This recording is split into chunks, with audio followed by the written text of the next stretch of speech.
Society के और फौजियों के डिस्पोजल पे इतना पैसा होता नहीं था। फंडिंग तो स्टेट सेक्टर से हुई। और वो अगर थोड़े से आदमी हैं, 2000 आदमी हो गए जो मेरे ख्याल में जिन्होंने वोट डाल के इस कमेटी के लोगों को नामजद यहाँ पे किया, और 10-15 हजार तो लोग बाहर के हैं जिन लोगों ने 20-20 साल हो गए मकान बनाए हुए। आज वो लोग कहाँ पे जाएंगे? उनकी तो वैल्यू बिल्कुल जीरो रहेगी। आप ये देखो कि यहाँ पे पानी का क्राइसिस इतना था कि ये फौजी अफसर गड़े लेके सड़कों पे तोड़ा करते थे। आज तो वो नौबत नहीं सैनिक कॉलोनी के लिए। तो इनका कहीं पे रोल यहाँ पे बनता नहीं है। और ये इन लोगों को अगर ऐसा प्रपोजल है तो फौरी तौर पे विड्रा करना चाहिए, वरना मैं आखिरी दम तक इन लोगों के साथ यहाँ पे लड़ने के लिए तैयार हूँ। सैनिक कॉलोनी के रहने वाले लोग जिन्होंने अपने मकान बनाए हैं, 20-20 साल 30 साल हो गए, और किसी ने अपनी बेटी की शादी करनी है तो वो कहाँ से ढूंढेगा फौजी आदमी? वो कहाँ से इतना पैसा जमा करके देगा कि ताकि वो जमीन अपना बेच सके? आज हर एक सूरत आपने देखा कि वहां पे अगर फौजियों की बात करें, आज मेजर बब्बर सिंह का स्टैचू वहां पे लगा तो रमन बल्ला ने कंट्रीब्यूशन करके वहां पे स्टैचू खड़ा कर दिया। जसरोटिया जिन्होंने शहादत दे दिया उसका स्टैचू खड़ा कर दिया। तो बाकी बताओ कहीं पे कोई स्टैचू भी इन लोगों ने लगाया फौजियों ने जिन्होंने शहादत यहाँ पे दी है? तो मैं आपके माध्यम से सैनिक कॉलोनी के लोगों को विश्वास दिलाता हूँ, कोई चिंता की बात नहीं। हम उनके साथ यहाँ पे खड़ा है और कोशिश करेंगे, इनसे रिक्वेस्ट करेंगे जो कमेटी के मेंबरान हैं कि लोगों के सब्र का इम्तिहान ना लें। न्यूज़ स्टार इंडिया देख रहे हैं आप सभी लोग, और आज की खास मुलाकात में हमारे साथ मौजूद है Congress party working president state व रेवेन्यू मिनिस्टर पूर्व रमन भल्ला जी। आपको बता दें सैनिक कॉलोनी का एक सोसाइटी का इशू सामने निकल कर आ रहा है। हम इनसे बात करेंगे और जानेंगे सर किस तरह देखते हैं जो ये इशू सामने निकल कर आ रहा है। सैनिक कॉलोनी का इशू 2-3 दिन से काफी चरमरा सा रहा है और कुछ बोर्ड के मेंबर्स ये प्रपोजल ला रहे हैं कि कोई भी आदमी जो डिफेंस पर्सन होगा वो दूसरी को किसी को जमीन अपना प्लॉट या मकान ट्रांसफर नहीं कर सकता। जी।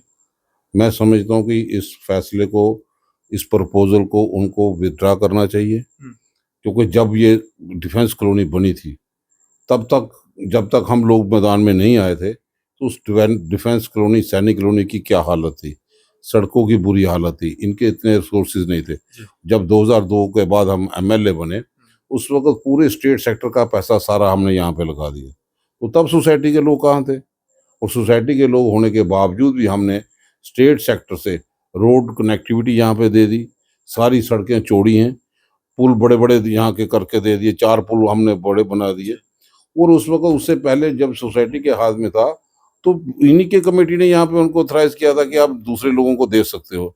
आज पूरा दहशत का माहौल है और सारे लोग परेशान है और मैं लोगों के साथ खड़ा हूँ। और हमें लगता है कि जो आज की पोजीशन है जिसमें पूरी स्टेट गवर्नमेंट को हमने इन्वॉल्व किया, मैं 12 साल यहाँ पे कैबिनेट मिनिस्टर रहा हूँ और यहाँ पे आज सैनिक कॉलोनी के लिए अपने रिसोर्सेज नहीं थे, आज स्टोरेज टैंक है, वाटर टैंक है, रोड कनेक्टिविटी है, बड़े बड़े पुल के जरिए एक दूसरे इलाके को जोड़ा गया है, बड़े बड़े बिजली के रिसीविंग स्टेशन दिए। वो सोसाइटी के और फौजियों के डिस्पोजल पे इतना पैसा होता नहीं था। फंडिंग तो स्टेट सेक्टर से हुई। और वो अगर थोड़े से आदमी हैं, 2000 आदमी हो गए जो मेरे ख्याल में जिन्होंने वोट डाल के इस कमेटी के लोगों को नामजद यहाँ पे किया, और 10-15 हजार तो लोग बाहर के हैं जिन लोगों ने 20-20 साल हो गए मकान बनाए हुए। आज वो लोग कहाँ पे जाएंगे? उनकी तो वैल्यू बिल्कुल जीरो रहेगी। आप ये देखो कि यहाँ पे पानी का क्राइसिस इतना था कि ये फौजी अफसर गड़े लेके सड़कों पे तोड़ा करते थे। आज तो वो नौबत नहीं सैनिक कॉलोनी के लिए नहीं आई, तो उसमें हमने काम करके यहाँ पे दिया। और बात देखो कि वहां पे पार्कों का निर्माण होना, आज पार्कें भी हम लोगों ने बनाई, हालांकि सोसाइटी में था फिर भी हमने म्यूनिसिपल कॉर्पोरेशन का हिस्सा बनाया और म्यूनिसिपलिटी के अंदर लाया।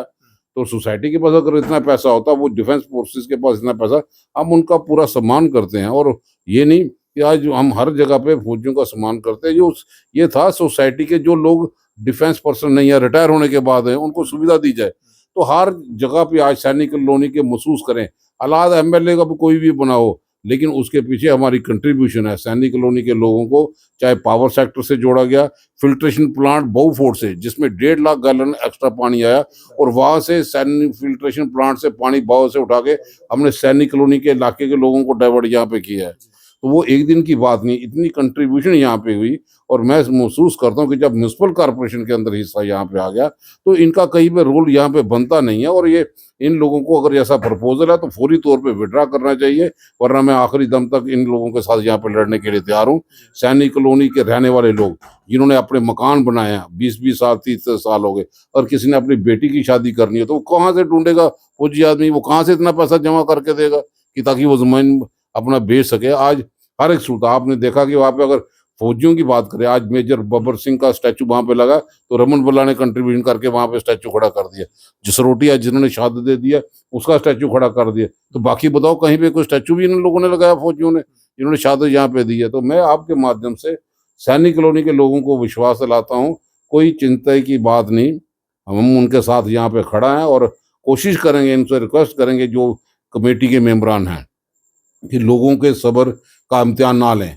हम पूरी ताकत से लड़ेंगे, लोगों के साथ यहाँ पे रहेंगे। अगर इन्होंने ये ऐसा फैसला किया तो इनको वापस करना पड़ेगा, चाहे हम कोर्ट का दरवाज़ा खटखटाएँ और हुकूमत का दरवाज़ा खटखटाएँ, क्योंकि 90% से ज़्यादा अगर कंट्रीब्यूशन वहाँ पे हुई है तो स्टेट सेक्टर से, चाहे पार्कों का निर्माण हो तो लिबरल फंडिंग नहीं, बहुत ज़्यादा फंडिंग यहाँ पे की। और उस कॉरपोरेशन के आने से पहले सैनिक कॉलोनी की क्या हालत थी, यहाँ के लोग रहने वाले नहीं थे, गांव में रह करते थे, ये मकान किसी को और को दे दिया। आज नेशनल हाईवे की अगर डेवलपमेंट यहाँ पे हुई और हर लिहाज से पानी के रिसोर्सेज की कमी नहीं, ओवरहेड टैंक की कमी नहीं, पार्कों की कमी नहीं, सड़कों का जाल वहाँ पे बिछ पाया है। और म्युनिसिपल कॉरपोरेशन का हिस्सा कि जो लोग डिफेंस फोर्सेस के लोग हैं, अगर वो यहाँ पे उनके बच्चे स्टेट गवर्नमेंट में एम्प्लॉइज हैं तो आज म्यूनसिपैलिटी के अंदर लाके उनको HRA मिलता है। वो पैसा कहाँ हो जाता? अगर हमने इनको इतने कंट्रीब्यूट करके इस सोसाइटी को, इन लोगों को यहाँ पे एक तरजीह यहाँ पे दी है, तो मेरे को लगता है कि आपके माध्यम से यही अपील करता हूँ कि वो ऐसे फैसले को विड्रा करें। लोगों में एक बड़ा गुस्सा है और आज भाजपा तो जवाबदेही है कि 11 साल से तो भाजपा ही यहाँ पे रही है, अब भी ये देखेंगे वो क्या करते हैं। लेकिन मैं बतौर रमन भल्ला, पार्टी प्रेसिडेंट होने के नाते, वर्किंग प्रेसिडेंट होने के नाते लोगों के साथ खड़ा हूँ कि कहीं पे भी कोई ऐसी चीज़ जहाँ पे होगी, रमन भल्ला उनकी बैक एंड कॉल पे हमेशा खड़ा रहेगा। जब ये प्रपोजल बनाया गया तो ऐसा नहीं होना चाहिए था कि सोसाइटी जो है वहाँ पे रहने वाले पूर्व सैनिकों की जो फैमिलीज हैं या उनसे सजेशंस ले कि क्या जो ये प्रपोजल बन रहा है ये इसमें आप मुतमईन हैं या नहीं? नहीं, ऐसा तो ऑन को ऑन बोल लेना चाहिए, लेकिन सोसाइटी है ना, सोसाइटी के 800 मेंबर अगर वोटर हैं, 800 या 1000 वोटर होगा तो 12,000 20,000 वोटर तो बाहर है ना, वो गाय भैंस तो है नहीं है, पढ़े लिखे लोग हैं, उन्होंने मकान वहाँ पे बनाया और अपने आप को एस्टेब्लिश यहाँ पे किया। और आज उनको डर का बोल रहा है कि अगर ऐसा करते हैं, पहले भी सोसाइटी में था, मैं रेवेन्यू मिनिस्टर था, तो ये एक स्टाम्प पे, पेपर पे भी रजिस्ट्रियाँ करवाते थे, ट्रांसफर करते थे।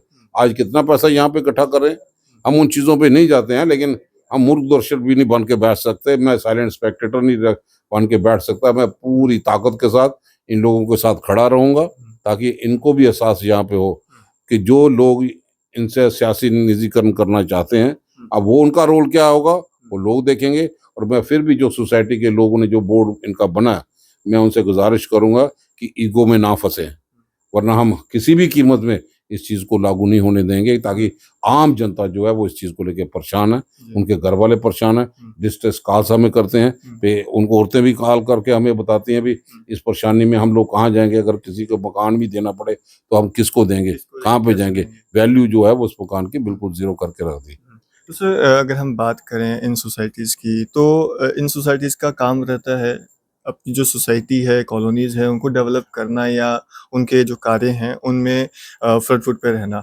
लेकिन जिस तरह से आपने कहा कि पहले वो लोग सामने नहीं आए तो अब इस तरह के फैसले जो हैं एक वो लिए सोलर जा रहे शौचालय हैं। नहीं बना सके जनाब सोसाइटी के, उनके ऑफिस के सामने भी सोलर शौचालय हम लोगों ने बनाया है, हमारा नाम है वहाँ पे, पत्थर वहाँ पे लगा है, एक एक पार्क हम लोगों ने बनाई है।